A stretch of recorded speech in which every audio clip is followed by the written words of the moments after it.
वक्त बीतने के साथ साथ मंगेश यादव का एनकाउंटर अब पूरी तरीके से मकड़ी की जाल की तरह उलझता हुआ दिख रहा है। जी हां, एसटीएफ का दावा है कि एनकाउंटर के वक्त मंगेश मोटरसाइकिल से लूट का सामान बेचने के लिए जा रहा था।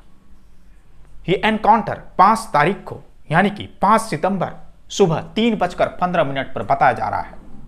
आप जरा दिमाग लगाइए कि कोई आदमी 3:15 सुबह कोई सामान बेचने के लिए जा सकता है क्या? उन्हें कौन सा ग्राहक मिलेगा?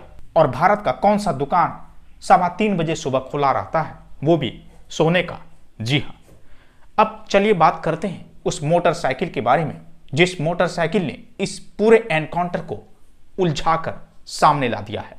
जी हाँ, एसटीएफ इस बात का दावा कर रहा है कि उस रात मंगेश यादव मोटरसाइकिल से सामान बेचने जा रहा था। क्या वो मोटरसाइकिल चोरी की मोटरसाइकिल थी या फिर मोटरसाइकिल मंगेश यादव का, या फिर ये पूरी तरीके से प्रायोजित एसटीएफ के द्वारा ही कोई मोटरसाइकिल उनके पास गिरा दी गई और उनके बाद उसे ठोक दिया गया? ये बात भी सामने आ रही है। जी हाँ, चलिए मैं आज आपको बताता हूं कि किस तरीके से मोटरसाइकिल ने इस पूरे एनकाउंटर पर सवाल खड़े कर दिए हैं कि आखिर वो मोटरसाइकिल किसकी है। क्या वो मोटरसाइकिल नसीम नाम का एक शख्स का है? मैं नसीम नाम के शख्स का जिक्र इसलिए कर रहा हूं क्योंकि 20 अगस्त को सुल्तानपुर के ही नसीम अपनी मां को डॉक्टर के पास लेकर जाता है। डॉक्टर सुभाष जो कि हड्डी रोग विशेषज्ञ, उनके पास जब अस्पताल के अंदर नसीम दस्तक देता है, उसके बाद मां को दिखाकर जब बाहर निकलता है तो उनका मोटरसाइकिल गायब। यह घटना 20 अगस्त की है और 20 अगस्त को ही वो 112 पर कॉल करता है, लेकिन पुलिस ठीक ठाक रिएक्शन नहीं देती। फिर नसीम थाने पहुंचता है, थाने में भी उनका एफआईआर दर्ज नहीं करती है पुलिस। उसके बाद 3-4 दिन भटकता है, फिर थक हार कर वो अपने घर में बैठ जाता है। यानी कि नसीम की मोटरसाइकिल 20 अगस्त को चोरी हुई। उसके बाद वो लगातार 3-4 दिन थाने का चक्कर लगाता है, लेकिन पुलिस एफआईआर दर्ज नहीं करती।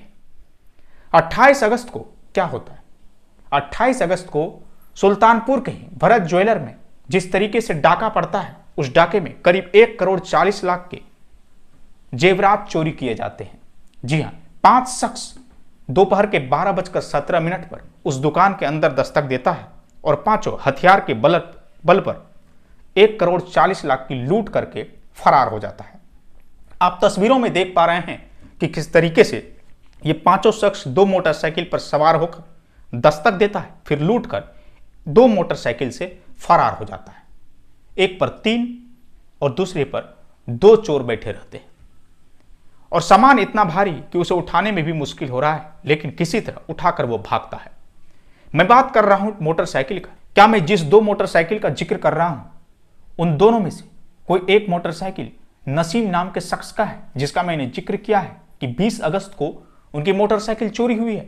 अब देखिए, 28 अगस्त को दोपहर 12:17 पर डाका पड़ता है। डाके के बाद शाम में नसीम के घर पर पुलिस जाती है और कहती है कि मेरे साथ चलो। उनके परिवार वालों को कुछ शक होता है, लेकिन कहता है कि आपकी बाइक चोरी हुई, चलिए मिल गए। उसके बाद उन्हें अपनी गाड़ी पर बैठाकर नसीम को थाने ले जाती। नसीम पुलिस वालों के साथ रात भर रहता है, फिर दूसरे दिन वो घर वापस आता है, लेकिन अभी भी उनकी मोटरसाइकिल का कोई अता पता नहीं। लेकिन 28 तारीख को ही रात के 8 बजे के कुछ मिनट पर उनका एफआईआर दर्ज किया जाता है कि नसीम की बाइक चोरी हुई। और फिर दूसरे दिन 29 तारीख को भी नसीम को उठाकर शाम में पुलिस ले जाती है और फिर दूसरे दिन नसीम को वो पहुंचाती है। यानी कि नसीम और पुलिस के बीच कुछ ना कुछ चल रहा था। नसीम को इस बात का यकीन था कि उनका मोटरसाइकिल मिल जाएगा, या फिर हो सकता है कि पुलिस उस मोटरसाइकिल को ढूंढने में नसीम का सहयोग कर रही हो, लेकिन अब तक उनके परिवार को या फिर मीडिया में यह बातें सामने नहीं आई कि आखिर रात भर पुलिस के साथ नसीम क्या कर रहा था। अब देखिए, मोटरसाइकिल की 2 कड़ी। एक, मंगेश का जो एनकाउंटर किया गया है, एनकाउंटर की जगह भी एक मोटरसाइकिल मिली है और एसटीएफ इस बात का दावा कर रहा है कि इसी मोटरसाइकिल से नसीम लूट का सामान बेचने के लिए जा रहा था। और दूसरी तरफ 28 अगस्त को दोपहर 12:17 पर जो भरत ज्वेलर में डाका पड़ता है तो 5 बदमाश वहां पर आते हैं। पांचों बदमाश के पास 2 मोटरसाइकिल होता है। क्या लूट के वक्त इनका बाइक इस्तेमाल किया गया? अब तक यह कन्फर्म नहीं हो पाया। लेकिन इस पूरे मामले में यह बात आप समझिए कि मंगेश के एनकाउंटर के बाद इस बात का दावा किया गया कि मंगेश जिस मोटरसाइकिल से लूट का सामान बेचने के लिए जा रहा था वो मोटरसाइकिल और किसी का नहीं बल्कि नसीम का ही है। मैंने आपको बताया कि 20 अगस्त को नसीम की बाइक चोरी हुई और बाइक चोरी होने के बाद मंगेश की बहन का इस बात का दावा है कि 28 अगस्त को जिस वक्त लूट कांड चल रहा था उस वक्त वो मेरे साथ था। यानी कि मंगेश अपनी बहन के साथ था, स्कूल में अपनी बहन का फीस भरने के लिए गया था। और जब पत्रकार उनसे पूछते हैं कि क्या वो मोटरसाइकिल से गया था, वो बोलती है हाँ। अब सवाल यह है कि क्या वो मोटरसाइकिल चोरी की मोटरसाइकिल थी? क्योंकि उनकी बहन बार बार इस बात को कह रही है कि मोटरसाइकिल बगल के ही एक भाई का उन्होंने लिया था, उसी मोटरसाइकिल से वो उन्हें स्कूल तक ले गया था। जी हाँ, यानी कि इन तमाम चीजों में यह बात जाहिर होता है कि नसीम नाम के शख्स का जो बाइक चोरी 20 अगस्त को हुई थी वो बाइक लूटकांड में इस्तेमाल हुआ या फिर मंगेश अपनी बहन को फीस भरवाने के लिए गया था या फिर मंगेश लूट के सामान को बेचने के लिए जा रहा था। इन 3 चीजों में से कहां पर उनके बाइक का इस्तेमाल किया गया, अब तक ना ही नसीम इस बात को क्लियर कर पाया है ना ही पुलिस। लूट वाला जो बाइक है वो किसकी है यह भी क्लियर नहीं है, क्योंकि सीसीटीवी में यह बात साफ तौर से सामने आ गई कि आगे की तरफ कोई नंबर प्लेट नहीं है। जी हां, अब देखिए जो इस बात का दावा किया गया कि मंगेश जो सामान बेचने के लिए जा रहा था वो नसीम के बाइक का, चोरी की बाइक का इस्तेमाल कर रहा था, लेकिन नसीम कहता है कि वो बाइक मेरी है ही नहीं। जी हां, तो वो बाइक किसकी है जिस बाइक को एसटीएफ वहां पर दिखाकर इस बात का दावा कर रही है कि यह बाइक नसीम का है और मंगेश इसको लेकर लूट का सामान बेचने के लिए जा रहा था। जी हां, इन तमाम चीजों में कोई कड़ियां जुड़ती हुई नहीं दिख रही है।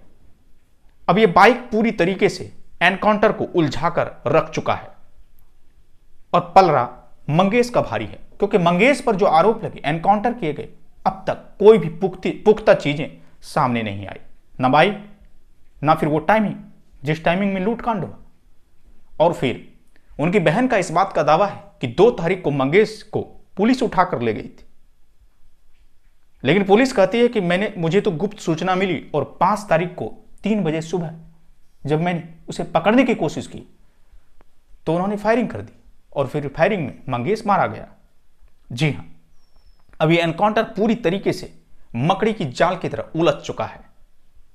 बाइक की थ्योरी भी साफ नहीं हो पा रही है और मंगेश 2 तारीख को घर में सो रहा था, पुलिस उठाकर ले गई, अब तक यह भी क्लियर नहीं हो पाया है।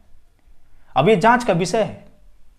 मानवाधिकार आयोग भी डीएम से पूछ चुका है कि जो आपके क्षेत्र में वारदात हुई है उस वारदात को आप स्पष्ट कीजिए। अब यह पूरा मामला चौतरफा घिर चुका है, हर तरफ जांच की मांग चल रही है, लेकिन पुलिस और एसटीएफ यही कह रहा है कि कुछ नहीं, सब कुछ सही है और मंगेश उस लूटकांड में शामिल था। इसलिए जब वो सुबह लूट के सामान को बेचने के लिए जा रहा था तो एनकाउंटर में वो मारा गया। अब देखना यह होगा कि इस पूरे मामले में कौन सी थ्योरी निकलकर सामने आती है जो इस पूरे एनकाउंटर के सच को साबित कर सकता है। दोस्तों, अगर आप हमें फेसबुक पर देख रहे हैं तो इस पेज को लाइक कीजिए, यूट्यूब पर देख रहे हैं तो चैनल को सब्सक्राइब कर लीजिए और इस वीडियो को ज्यादा से ज्यादा शेयर कीजिए ताकि मंगेश यादव की मौत, एनकाउंटर की कहानी पूरी दुनिया को पता चल सके। नमस्कार।